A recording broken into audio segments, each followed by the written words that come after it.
and welcome back to Peering at the Outlands. We're so excited that you're here today.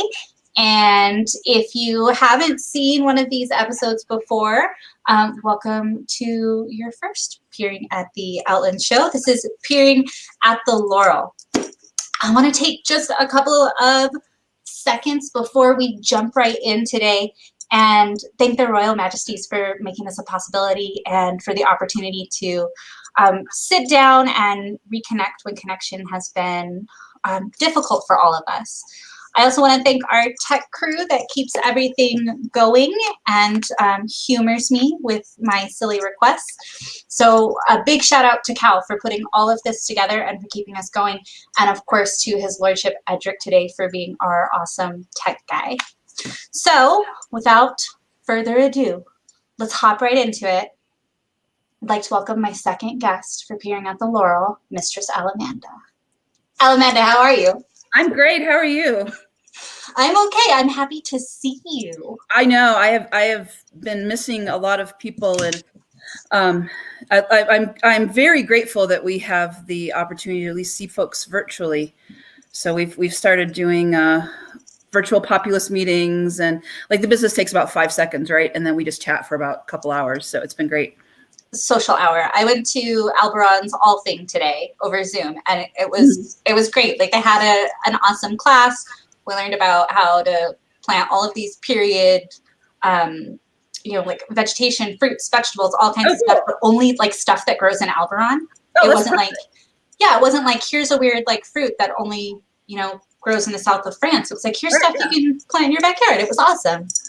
So speaking of, if we're allowed to kind of meander along. You're allowed to do whatever we want. Those are my instructions.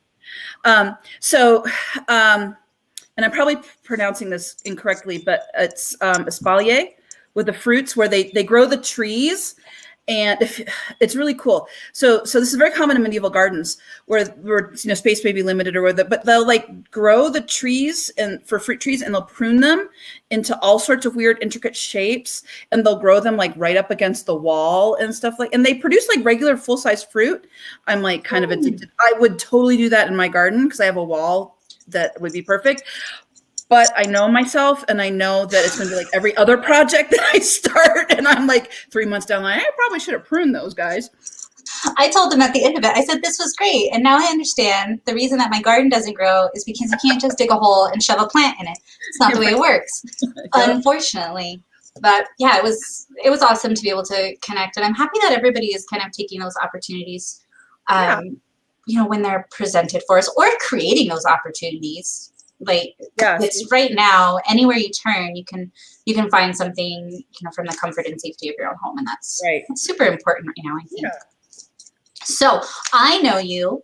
It's very obvious that I know you, but there may be like some people out there that don't know you. And I think that Their Majesty told me I could do whatever I wanted, but I think that the real point of this show was to be able to introduce members of the Order of the Laurel and kind of let people get to know you. And especially people that might not get to know you otherwise, certainly during this time, when thankfully we are garnering, interest and new players, and you live in a very isolated part of the kingdom, right? It doesn't matter where you go. It's 4 hours to get there. It's a minimum of 3 hours to get to a freeway. So, yeah. So, but you're doing amazing things, and you've always done amazing things up there. So I'm happy that you're here, and let's freaking talk about you. All right. And let's start. I'm going to give you the standard start off question, but after that, we're on our own. So let's start. I'm going to read all 4 of them to you. All right. Who you are and where you're from, because I already answered that. Let's talk about when you became a Laurel, what you became a Laurel for. All right. And then we'll jump into what it means to be a Laurel, and we'll cover all of that stuff, and then and we'll see where it takes us. Sure. So let's see. When I became I figured this out because I knew you were going to ask this, and then I completely forgot. It was about 6 or 7 years ago now. I think it was in 2014.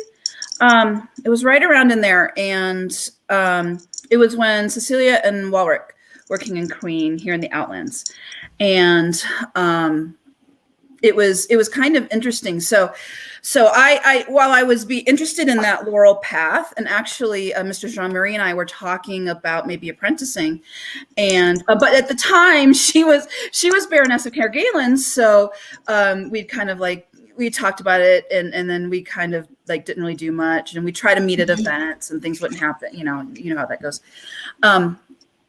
And so when I was offered my laurel, it wasn't at one of our home events, but for whatever reason during that time, I could not.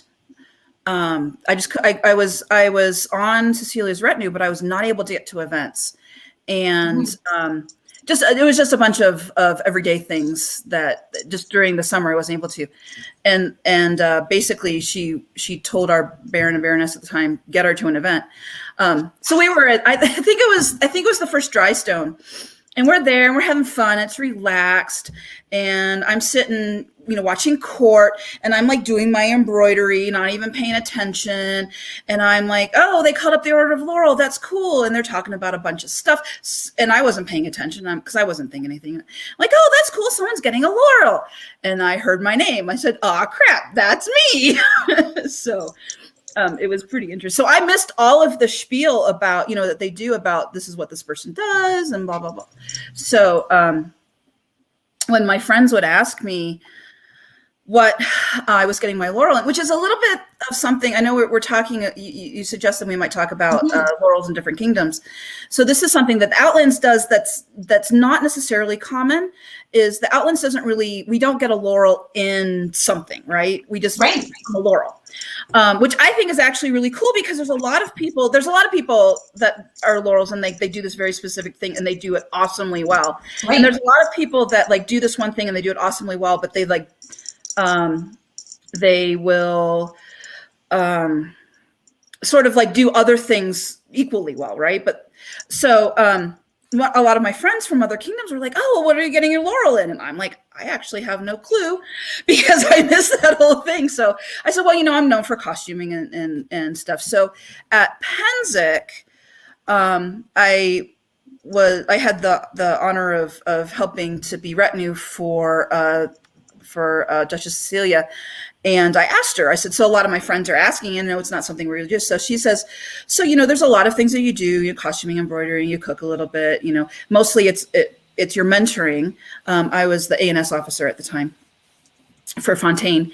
And so she said, there's lots of little things. So I asked her, I said, so can I say that my laurel is in general badassery? And she's like, yeah. So I often tease and say my laurel is just for being a general badass. So that's much better than what Bartle tells me mine is in, which is arts and sciences. Arts and sciences, yeah. So we have a question, because we're talking about it, and just roll it right in. The question is where are you from? Like, tell us. I mean, I said you're from Fontaine, but so I'm from Fontaine. Where's Fontaine? So for those of you that are familiar with the kingdom, and for those who aren't, I'm going to give you guys a little bit of a lowdown, right? So mostly New Mexico and Colorado, and Fontaine it's Fontaine Don Sab, and we are in the middle of nowhere, but we're at the very northwestern corner of New Mexico. And so we're kind of very small, not really very small, but, about 50,000 people in Farmington, New Mexico, which is where we are mundanely. And it does take us a little bit of a chance to get everywhere, but it's close enough to Durango, Colorado, which people of the United States know. It's close enough to Durango, Colorado, to drive to Purgatory, which is not Purgatory anymore, and drive home. Purgatory. Oh, it's back to Purgatory? Yeah, I think so. Okay, there you go. But it's close enough to drive there, go skiing for the day, and drive home. And we don't have the snow, so it's perfect. Right. So, because being from Michigan, so originally I'm from the Midwest, most recently from Michigan, and I don't like driving in snow. I can't. I don't like it at all. And so this is perfect, right? So our Fontaine's unofficial motto is that we are equally inconvenient for everybody. Yes. So that's my favorite thing about you guys. But you go there and you have a fun time, so it's all good. It is. It's I've never once driven to Fontaine and thought, why am I here? What am I doing? And why is it 4 hours home? I don't ever think that when I go to Fontaine. Yeah. And I've been to Fontaine a lot. So you mentioned that you're not from New Mexico, that you're not from the Outlands. Did you start playing SCA here, or have you played in other? Yeah, no. So actually, I have a kind of checkered past. Not in mostly playing, not like I'm not in like notorious or anything like that. But as soon as I said that, that's not exactly right. So I actually started. I'm going to date myself a little bit, but I started. I started playing in 1990.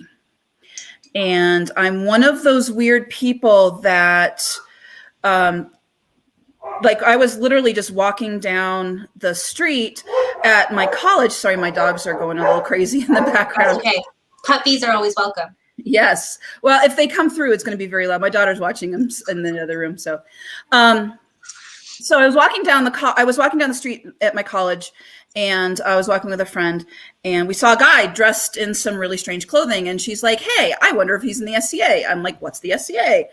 So we went up to him and was talking to him, and yes, they were getting ready to have their populist meeting, and this was in Ohio, in March of the Thistle, which was the local group, and he's like, "Yeah, I'm going to a meeting. You want to go?" And we're like, "Yeah, sure." Not anything else to do. So we went, and that's how I got introduced to the SCA a long time ago. And I played fairly regularly while I was at college for my undergrad. But then when I did my master's degree, I went to a few meetings, and that would have been in the Metro Detroit area. So North Shield, or not Shield. Crap. Sorry. I'm trying to remember. Don't look at me because I don't know either. Trying to remember the barony. It was, and I still have friends there, and they're going to be like, "Alamanda, what the heck? What the heck?" Anyway, Northwoods, that's what it is. Sorry. I wanted to say North Shield, but it's Northwoods. I went to a couple of meetings, but I just didn't have time. And then I moved to Idaho, and again, was in graduate school, didn't have time. And then when I moved here, I was actually really like, "Oh, great! They have a baron, or they have a shire. It's going to be wonderful. I get to do SCA again." And I was getting ready to go to the my first event, which was actually the baronial investiture. And or was it like the baronial investiture?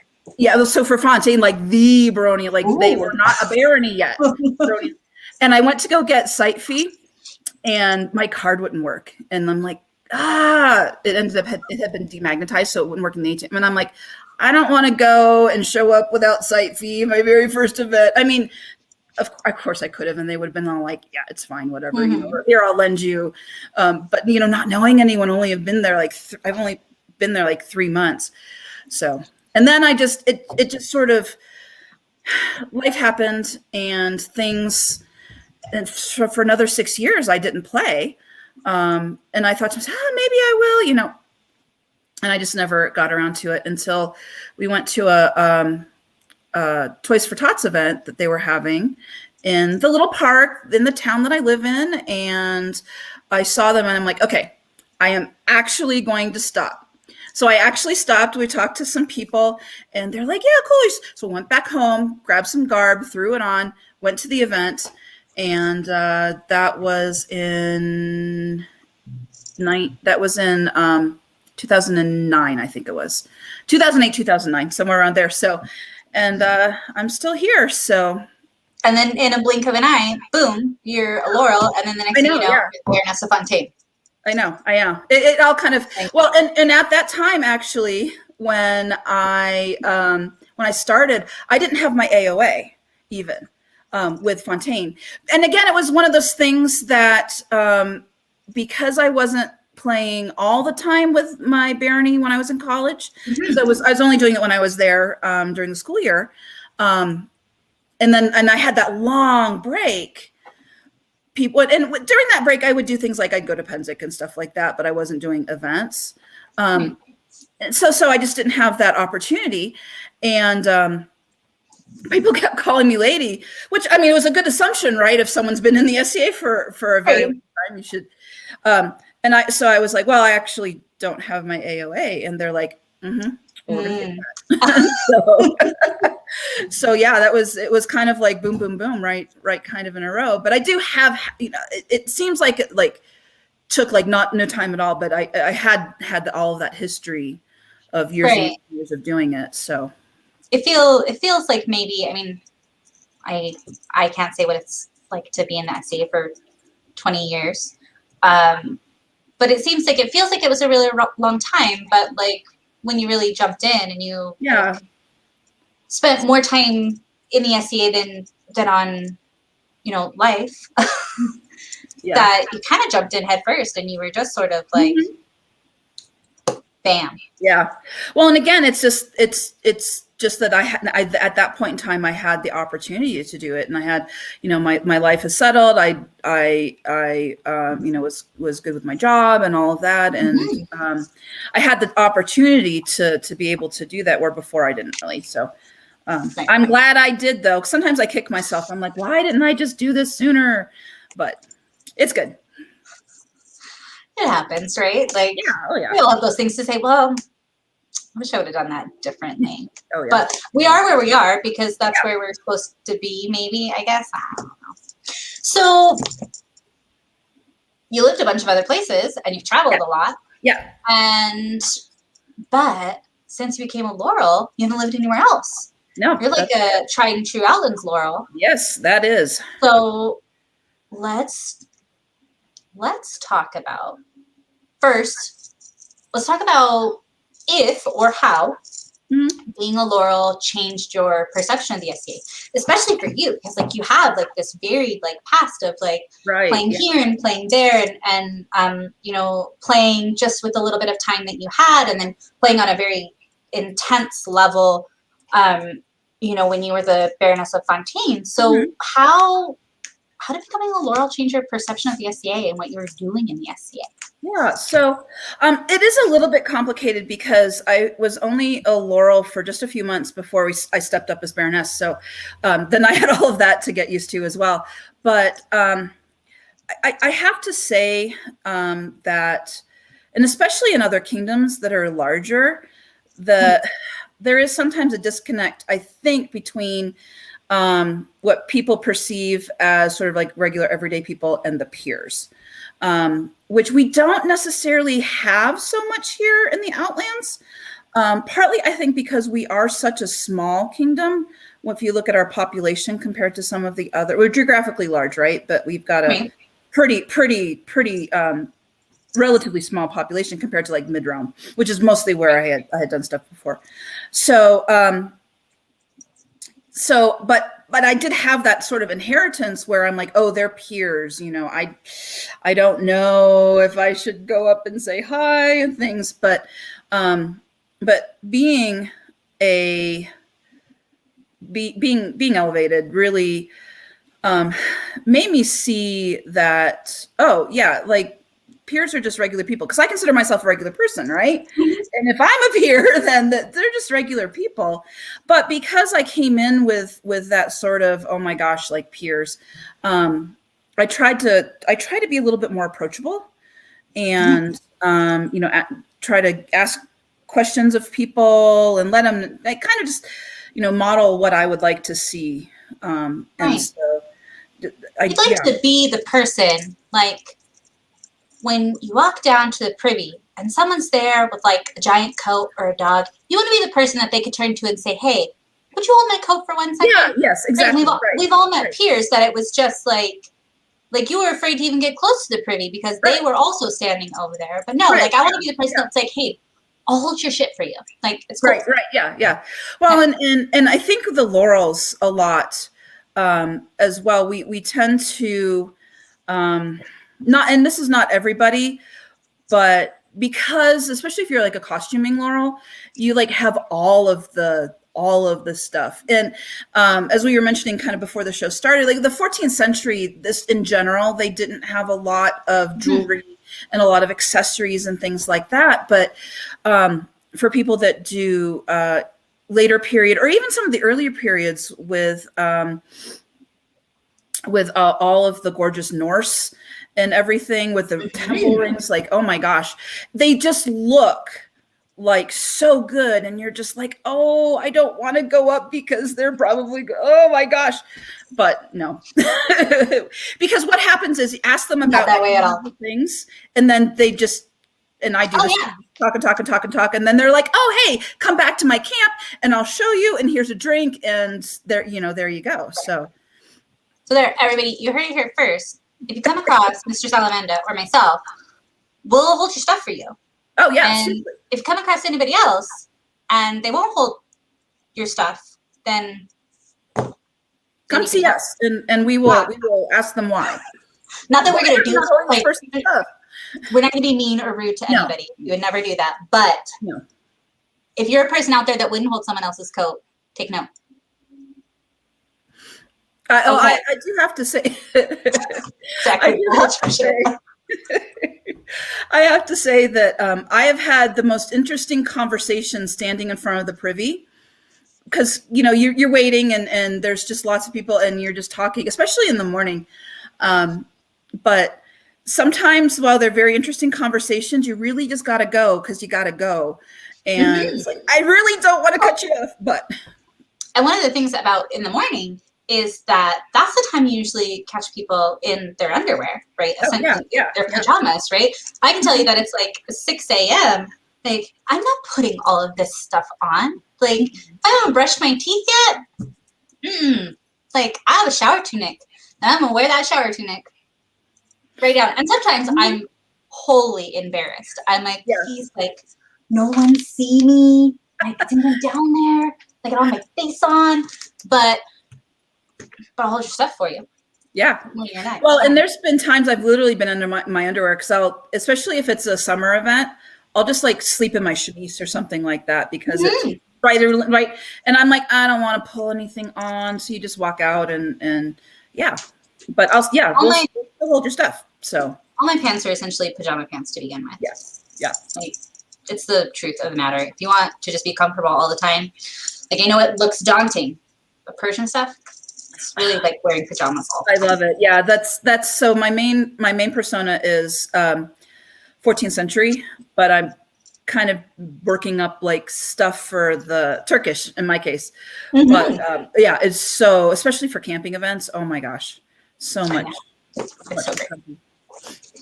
Okay, so we're just like, we're all over the place today. I know. Well, I did warn you. You know what? Do you want to play a game or do you want to do an activity? Let's do an activity. Oh, you want to do an activity? Yes. I was trying to figure out how you're going to do it. So now I'm like, we got Jean-Marie didn't want to do an activity with me. She wanted to play a game. Okay, we're going to do an activity. Excellent. So I am going to have, we're going to call this Sabiha's Honesty Hour. I didn't know what your Laurel was in. Well, now you know. It's just in general. Well, let me tell you something. So I reached out to several other Laurels. Okay. It's kind of embarrassing, but could you tell me what Alamanda's Laurel is in? And they're like, oh, yeah. So she just sort of does everything. So Jean-Marie, it was like, she taught me how to drop spindle last month, right? And that was great. Yeah. But I had this very vivid memory of Jean-Marie with a drop spindle, so I knew she used it. So I didn't have time to figure out a bunch of 14th century stuff. That's okay. So we're going to do an activity today. Yay. You are going to teach me to play the recorder. Oh, that's awesome. I should totally bring my daughter out, except that she's in the other room with the dogs. But do you know how to play the recorder? I have no idea how to play the recorder. The one thing I don't do is music. Okay. Well, I put you put your hands on the holes, right? Well, see, okay, right. Put your hands on the holes, but the thing about it is, it's like I have more fingers than there are holes. Where does this finger go? Or does it go down here and are my hands not big enough? And and why do these ones have 2 holes?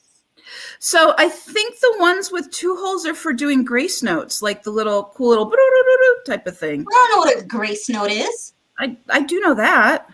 Well, what's a grace note? So they do it a lot in Celtic music. All right. Where if you're like it's listening to like bagpipe music and they kind of do a little like they have the normal note and they kind of do a little boop type of like that. And it's just like a real fast little I don't know. Kind of a little bit. Well, this recorder apparently has a lot of grace. Check that out. It's got like oh yeah, that is really cool. This is double the grace of a normal recorder.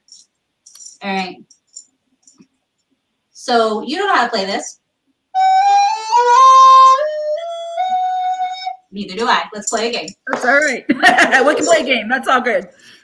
That, or you have the option, because Jean-Marie taught me how to drop spindle. Okay. And I made a string. Okay. This is not the string that Jean-Marie and I made because I broke that one. Just immediately after that show, I pulled it again and it just fell apart.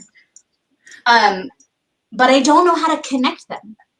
Oh, that I do actually know how to do. Oh shit. Okay, let's do it. I'm not super great at spinning, but okay. Well, I'm not either. As shown with wait. all right, so Countess Kitta has to tell us something we don't know. The double holes make the note a semitone higher or lower. But what we don't understand, Kitta, is how is our finger supposed to do that? And can you tell me why I have more fingers than I have holes and what I'm supposed to do with this finger? You guys can't see my finger.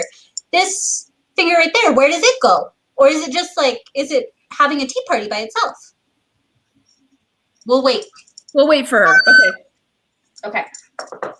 We'll go back my to daughter is actually, I should say, my daughter is actually very talented. She plays clarinet and bass clarinet, and she does recorder as well. And I have some friend. I'm going to do a shout out to my Pensic camp. We're waiting for Countess Kitta, maybe to tell us why you have an extra finger. So we have some super. So it's if anyone wants to come say hi, we're a Menage de Fou. We are up in the B blocks, way up in the Highlands at Pensic. And we have some really, really super talented musicians. And they will bring their instruments and they will just sit down in our common area and they'll just have a jam session. We've got flute and we've got harp and we've got drums and a sitar sometimes and like all sorts of my daughter's there. Oh, she says you really don't use your pinkies, Countess Kitta says. So, well, now I don't have enough fingers because there's this one down here, Your Excellency. We're going to spin some more wool because it's apparently the only thing I'm ever going to be good at. Okay. All right. So I have this and I spun it and it's pretty spun. It's nice and tight like Jean-Marie taught me. Okay. But then I have another piece that has not been spun. Right. Because I assumed that's what I was going to need. I made a big assumption there. That's okay. So if I'm remembering correctly, what you do is, which is a big if, so you kind of take you take them and overlap them like this, the two pieces. So you have the end of one, and if it's spun nice and tight on the end, then loosen it up a little bit. Okay. And then you kind of, and then you just kind of like rub them together and then pull them a little. Like felt them? Kind of a little, yeah. And the scale, well, don't pull them apart too much, but the scales on the wool will kind of will connect a little bit like they do when you're felting things. And you just kind of like twist it a little bit, kind of. Okay. Like this? Like this, or I do it back and forth. Ooh. Oh, wait. Oh, yeah. Okay. Oh. Yeah. And if you pull it too apart, it will come apart. But if you have it just enough, and then you can continue spinning. So. No, we're just going to play a game. Okay. That sounds fine. Also, I didn't return that to Mistress Amanda, like I said I would, last month. But it's okay, because I also borrowed this from Mistress Amanda, so I'll return them together. I think that's great. And so apparently she's like, she does know how to play the recorder. So I'm like, how do you know that, Your Excellency? And she's like, my daughter knows how to play the recorder, so maybe that's what she was. I don't know. All right, No, we're gonna play a game. unfortunately, music is the one thing that I tried to learn how to play the bagpipes and I failed at that. So there you go. I used to play the flute, which I thought would be a completely transferable skill. It is not. Not so much. Okay, let's play a game instead. Okay. For our viewers at home, you can also play this game. I told everyone I would send them prizes. I have everybody's address except for one person who was on YouTube as A Rockets. So if you're A Rockets and you want a prize, you better tell me. None of you have gotten prizes yet because I'm still putting them together. So, but I am going to send you one today. If you haven't already received a prize and you want to play the game and get a prize, then just play along. And I'll find you and I'll send you a prize. Okay. Are you ready for this game, Alamanda? Sure. All right. I am going to hold up pictures two at a time. And I want you to tell me which one is older. Okay? The older thing. All right. Let's see. Here we go. They're all marked A or B. So you don't have to worry about like telling me what they are. You can just tell me A or B. And then for all of our viewers at home that are watching this live, you would just type A or B into the chat. Okay? But and my dog just escaped, so Bubba. That's all right. They can play too. You want to go ready? Play? You wanna play? Okay. Okay. The older thing. You ready? Okay. Oh goodness. We're gonna go with or the Parthenon. B is older, I think. B is older. All right. Let me scoot back so you can see him a little better. Is it the Leaning Tower of Pisa? Or is it the Tower of London? Oh, ooh. I know Tower of London is older. So that's A. It is older. Yay! Okay. Is it Charles VII of France or Elizabeth I of England? I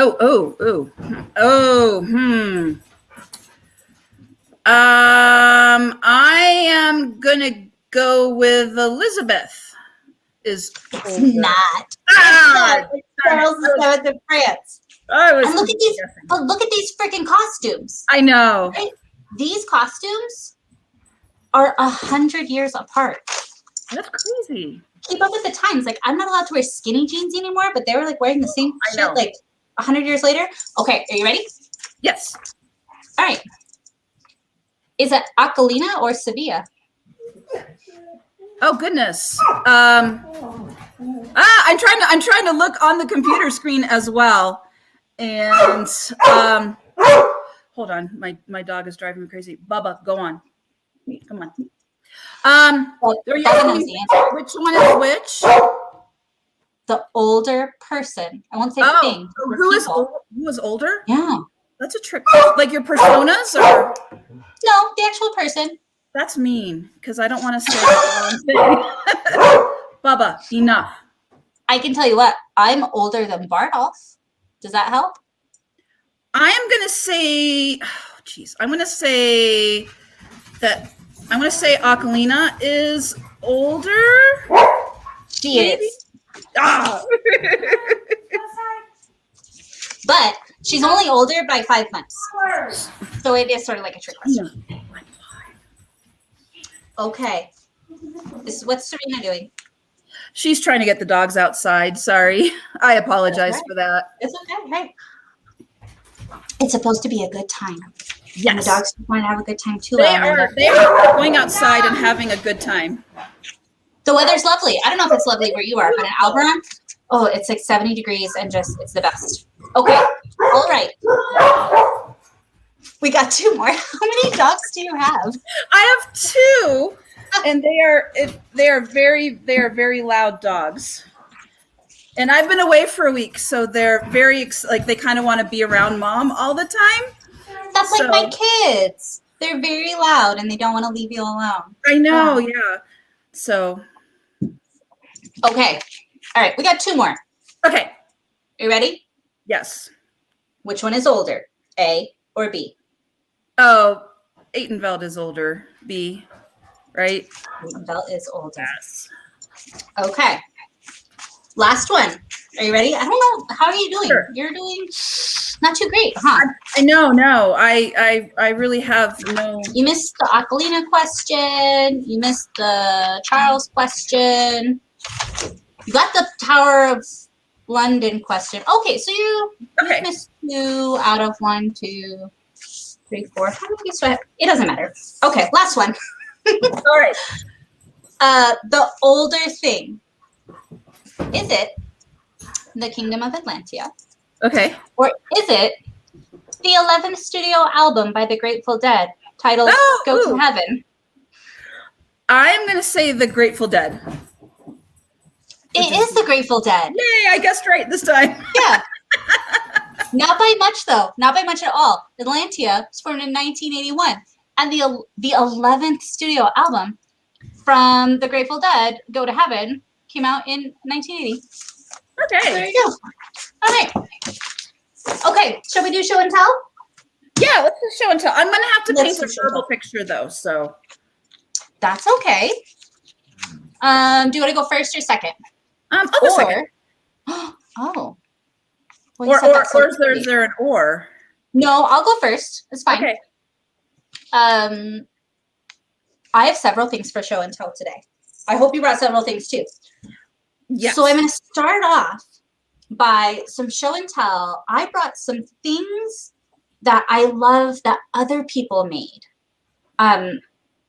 Other people that are not Laurels. Like, yeah. So I'm going to start. And I wore these last time, and I forgot to mention them. And I felt like such a terrible person afterwards because I thought I got all dressed up and I wore these earrings. And then I didn't tell anybody who made them because I didn't make them. And I think that it's really important, especially as a Laurel and as a Laurel who makes things, that when you have something that you haven't made, that somebody else made, that when someone asks you about it, that you should tell the other person, right? And more importantly, if they don't ask you about it, if you find the opportunity to share what someone else has made, that we should do that, right? I think that's part of what we should be doing. Of course. So I wore a couple things today. Yay. The first thing is something I wore last week and I forgot to share. And so these are earrings. They're hard to see, especially because they match my outfit so well. They're copper earrings. They have a little malachite stone in them. And they were made by a Lady Elizabeth in the Barony of Gellir. I found them in largesse after an event that I ran. And while it's a bad thing to go through your own largesse, right? It's because it's for everybody that helped you. I saw these and I snatched them up. I've done that on occasion and be like, I will take one thing and I'm taking this. Yes, and so they're beautiful, and I love them, and I've worn them several times. And so, Lady Elizabeth, or if you know Lady Elizabeth, like, these earrings are amazing. And thank you, first off, for making something and donating it to largesse, because time and skills are valuable, and it's appreciated, and it makes the whole SEA go around. Like, the whole thing is better, right? When we share things. Of course. Okay. The other thing that I have on, you're not going to be able to see it. I'm going to have to get up again. Okay. Is this belt. This belt is super special to me. And while the little plaques on the belt, those were actually designed by Master Raymond. But this belt came to me through Sir Mordigan. Oh, okay. And we were at an event one day, and he just walked up, and he's like, hey, I made these for you. And it was unprompted, and just, they're little Persian plaque belts.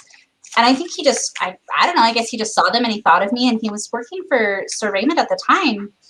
And he was working in his shop, and he was making things. And so he made these plaques for me for this plaque belt. And it was like one of the most magical days in the SCA that I think I'd ever experienced. So, Mordigan's a friend of mine, but that someone would just come to you and say, I saw this thing and I thought of you, and I made this thing for you. And he's not a Laurel, right?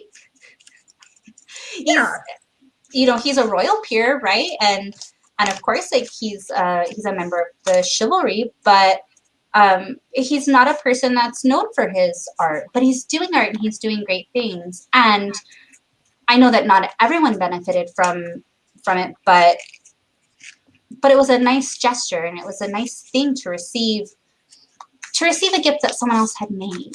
Yeah. And then my other thing, it's packed in my SEA camp box, so I didn't bring it out, but I have a mug cover that Her Ladyship Shyla made for me when I stepped down from being the Baroness of Alberon. And it's just this beautiful piece of black linen, and she embroidered this giant white heart on it.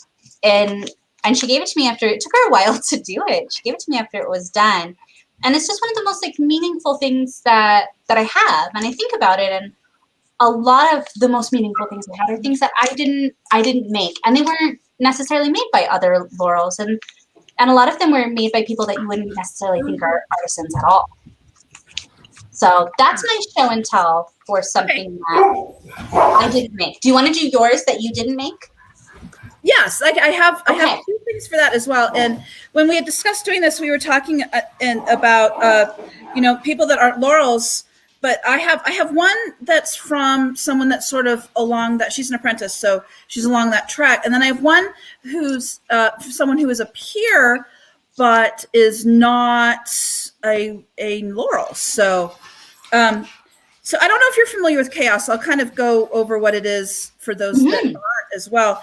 So it's our artisan swap for the Kingdom. It's Kingdom of the Outlands Artisan Swaps, KOAS. And it's basically, you sign up and you get paired with someone. You make something for them and someone else makes something for you. And it's great because you get a lot of things. You get a lot of different things. It's not always the same stuff every time. And this was this is one of my first or second times that I did this. And I got a lovely St. Brigida's coif. And I don't know, I'm going to try to do this where you can see the all the fancy embroidery and everything on it. And that was from Bronwyn Blackwell from Alberon. So I have worn this so much that I actually need to do some TLC repair for it. But it's super great and comfy, and I love the like little fancy bits that because overall they're not that fancy, but I love the embroidery on it. So I wear that all the time. And then the other thing is a knife that was made by Master Esteban, who was the Baron before I stepped up.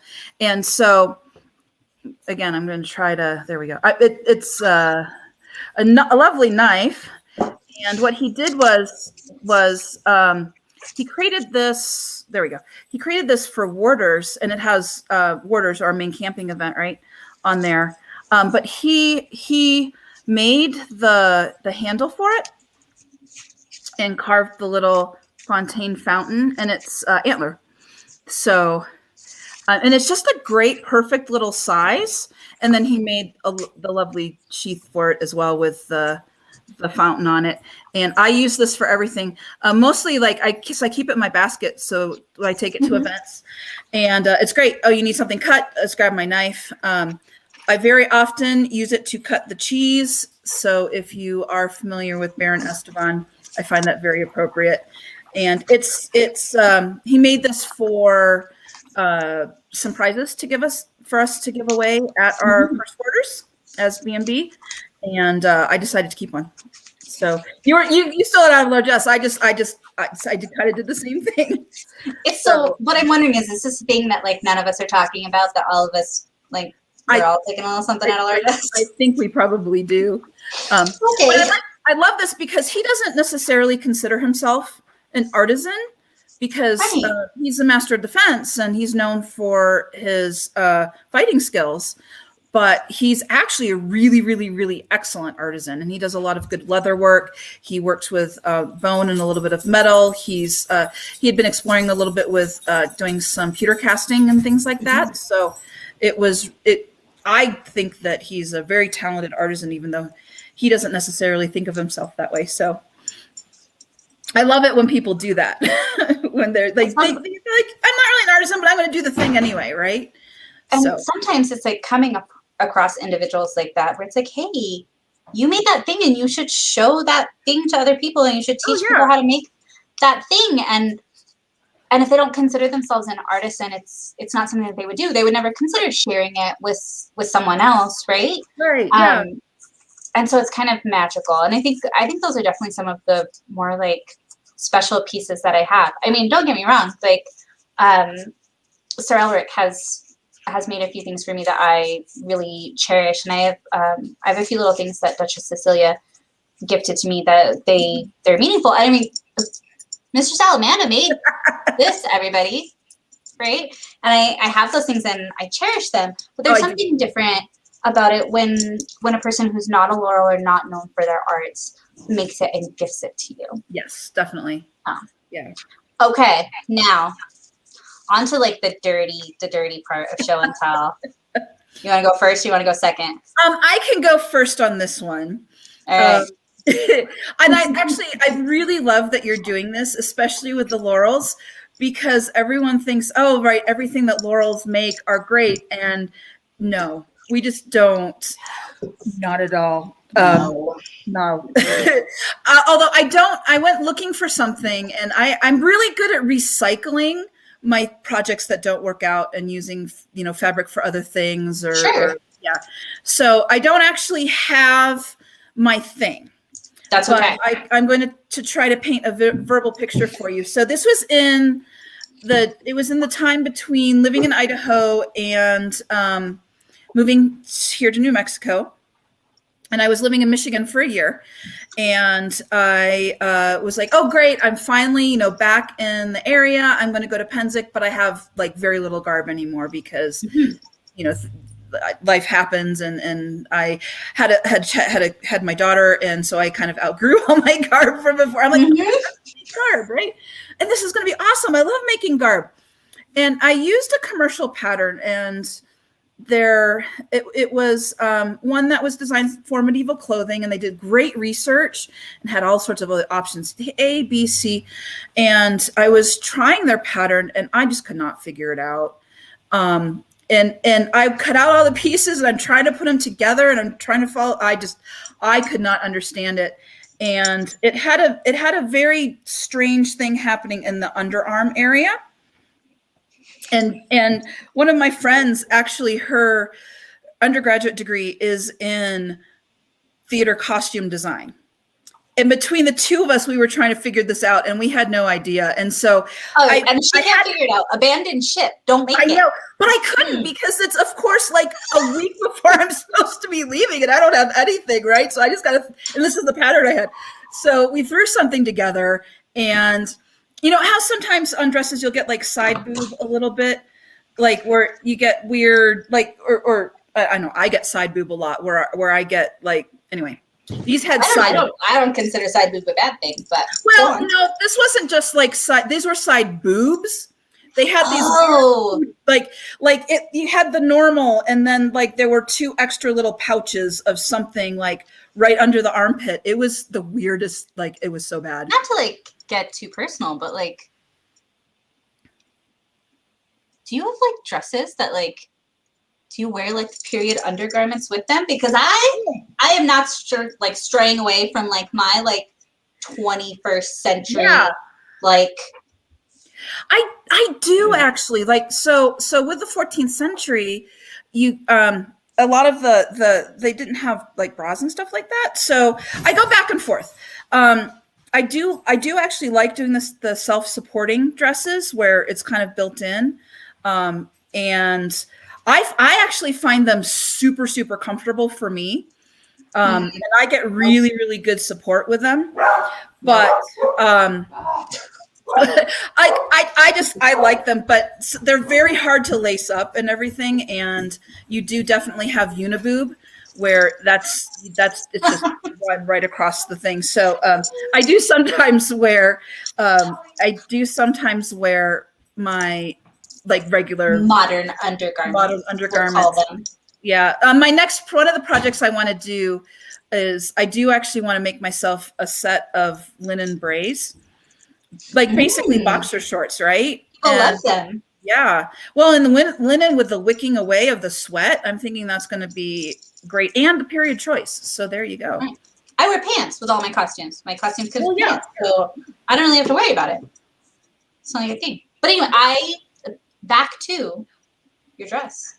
Oh yeah. So, and it was, it was just really, I don't know how to describe. And it had this, it had a square neckline, but somehow the neckline got wonky. So one side was higher than the other. And like, again, we tried to fix it, and then we're like, okay, so I'm going to add a facing to it and cut it. And the facing kept flipping outside, and like just about everything that could go. And I still wore it though, because like I had nothing else. I'm just like, I'm going to wear it. And then I came home from that Penzic, and I think I immediately cut it up and started making tunics for my daughter out of it. So yeah, it was, but it was the fact that like it literally had side boobs where there were like these big pouches that we couldn't figure out how to flatten them out. Like literally, it was really, really bad. I love it. I love it. We all have to start somewhere. Oh yeah, of course. And I'll tell you what, I'm gonna show everybody where I started. But I'm gonna tell you what, this is like, it's bad, guys. So commercial break. Hey. Our Productions. Like if you got a cold one, crack it open, because what I'm about to show you, like I hope you're sitting down. Okay, so Lordship Edric. He's in the background, and he's like here the whole time, like this weird, like ghost. He's like the ghost of technology present. So Edric, if you're there and you're listening, if you could show that photo that I sent to you, we'll see it. Oh, there it is. Okay, that's me. On the, well, when I'm looking at it, I'm on the left. So I assume it's the same for you guys. I'm not the one in the poofy hat. I'm the one in the red chemise. And I made that chemise. Isn't that awesome? But I didn't make that corset.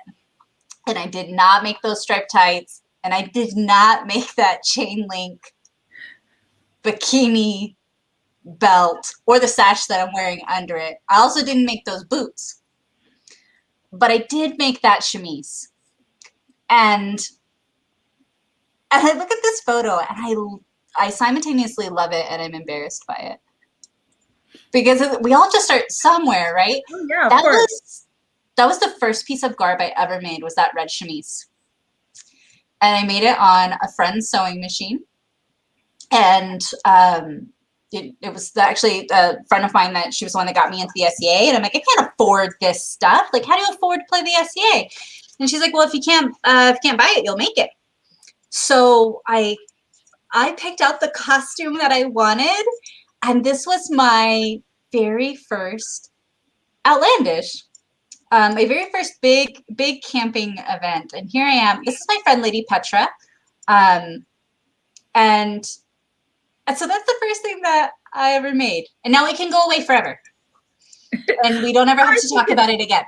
No, I think it's great, actually. You look like you're having so much fun, you know, and I'm having the time of my life, right? Otherwise, I wouldn't be here, like, 11, 12 years later.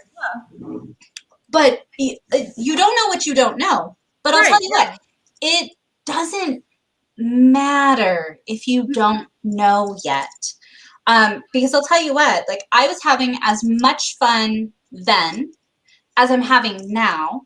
I have a different costume on. I'm certainly much more comfortable, because I discovered that if you just don't make stuff out of polyester, ooh, will you be happier? You'll be so much happier. And chainmail belts, they're heavy. And you want to talk about, we were talking earlier about trying to like go to the privy in a costume like that. Seems super simple. It's not, because you have to literally like take off your belt. And that belt, I had it tied together with ribbons, because I ordered it from like the equivalent of like wish.com. And so when I got it, it was like this big, and I've never been this big. Yeah. So it was literally tied together with like craft ribbon that I bought at Hobby Lobby. Well, you know what, though? You were there, and you were doing your best attempt, and I was having a great time. It's great. Well, and I'll tell you what, sometimes, even now, I'll wear like you know, a leather corset that was never made in any period in the Middle Ages, and you know, like a peasant skirt that I'll tuck up and just all mix and match all sorts of places because it's fun. And if you're going out to a party, right, you want to be a little bit jingly and you want to just be able to go out and maybe, you know, wear something that's a little sexy or something like that. And just, you know, yeah. And like, you have to make sure you're having a good time. Oh yeah, of course. Right? Like, we're here and we're doing a thing, right? And part of the SCA, like, I mean, like, right, like the first thing is that you need to like attempt it, but we all start at different levels. Oh, right? definitely. Like, yeah. Like the dress that you made and like the chemise that I made, like that was our ability. Like that was what we could create. Yeah. And there's nothing wrong with it. And you can be, I'll tell you what, I don't like sewing. I don't like it. It's not fun. And I know there are people out there that find it very cathartic and it's relaxing and they create these things and they're beautiful, but not me. I'm the person that I crack open a beer to convince myself to do it. And then if I crack open 2 beers, then I have to stop doing it. And then I have to revisit it. So, you know, it's just doesn't have to be your favorite thing to get better at it or to create something beautiful. And I have some friends that are very accomplished at knowing which websites to go to. And they just purchase all their garb and they're like, I don't like sewing. I don't have to sew. I can afford to do this at this point in my life. And so that's what I'm going to do, you know? So that is okay. Like, well, yeah. If you're, you know, and even if you're not just starting out, you know, like, as long as we're all trying, like that's what really matters. Oh, right? Definitely. Yeah. Well, and you know, and that's the great thing about the SCA is because there is, you know, the minimum that you have to do is, you know, make an attempt. And there are some people that they don't want to, for their own person, they don't want to have to worry about, is this historically accurate? Is it not? For me, that's what I groove on, right? I love researching things and making sure they're historically accurate. And if we had one in our area, I would probably also do one of the, like Regia Anglorum or something where they do have that higher level of standard. But you know what? In the SCA, we don't have to, and we can still all just have lots of fun at whatever level that you're comfortable at playing at, right? Yeah. So we're out of time. Oh, wow. This went quicker than I wanted it to, and we didn't even like do a long activity. We're out of time. Well, we did try to teach you music, which I don't know. It's, you know, we don't all know how to do everything. No. You nor I know how to play the recorder after today. And that's okay. No. Maybe one day we'll learn. Maybe we won't. I don't know. So next time we're going to be like, okay, learn to play at least like Mary Had a Little Lamb or something like that. So speaking of next time, next month on Peering at the Laurel, I'm going to get to sit down with Mistress Maribel from Kerguelen. That's not close to Fontaine. Also not close to Elberon. Not at all. But Mistress Maribel, absolutely wonderful. So wonderful person. I'm going to get to sit down and chat with her. Super excited about that. But before that happens, on Peering at the Outlands, Sir Finn is going to have a chance to sit down with Sir Tigger for Peering at Chivalry. They're going to have a little chat. Master Ian is going to get the chance to sit down with Maestra Gerbel. I hope I'm saying that right. If I'm not, super sorry. And so that should be a great show as well to after Peering at the Defense. That's going to be wonderful. And then we're going to have another episode of Peering at the Pelican as well. All this is going to happen before I even get to sit down with Maribel. But that's okay. So, and then, oh my gosh, we're over an hour. But we can't forget this, Alamanda. Okay. Outlands A&S Collegium. Yes. It's coming, right? It's April 10th. Yes. And I feel really bad because I said I would teach a class, but I actually have something that I can't do. And I'm like, oh no. But there, like when I went to go sign up, there were only 2 spots left. So they are going to have a ton of really, really cool classes. I think I saw that you're teaching several. It's not me. Is it not you? No, it's the other Sabiha. Okay. Sorry, I just saw Sabiha when I was scrolling. So it's sorry. Sabiha. Yeah, no, but I had the opportunity, like I got to have a sneak peek at Yeah. her presentations, and I'll tell you what, they're fantastic. They're really Awesome. good. So she's Yeah, doing 2 classes. I'm going to try And to then do there's all I can. So, yeah. there's a couple other ones. There's a class on painting on fabric if you're interested in that. There's gonna be 2 really cool ones. There's gonna be one on medieval hair, and then there's also one on medieval dry shampoo. Super interested in that. I think we should all check that out. Well, if you Yeah, have long hair, you should check that out. And then Duchess Cecilia is doing one called Happy Little Bees. Oh, fun.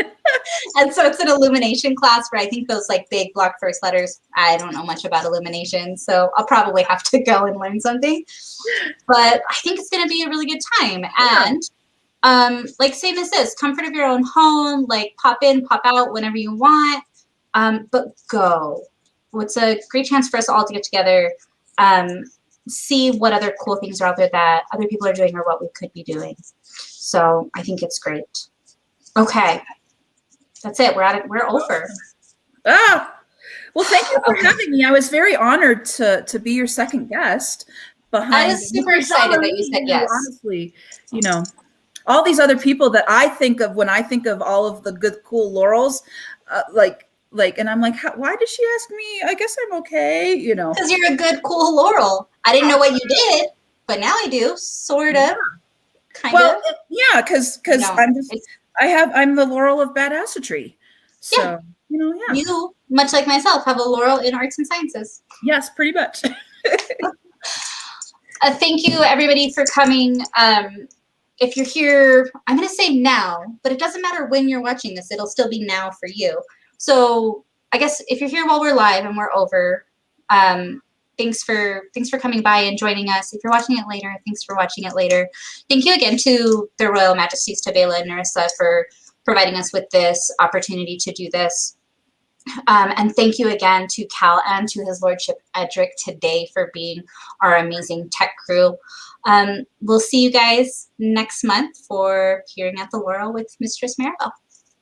Bye.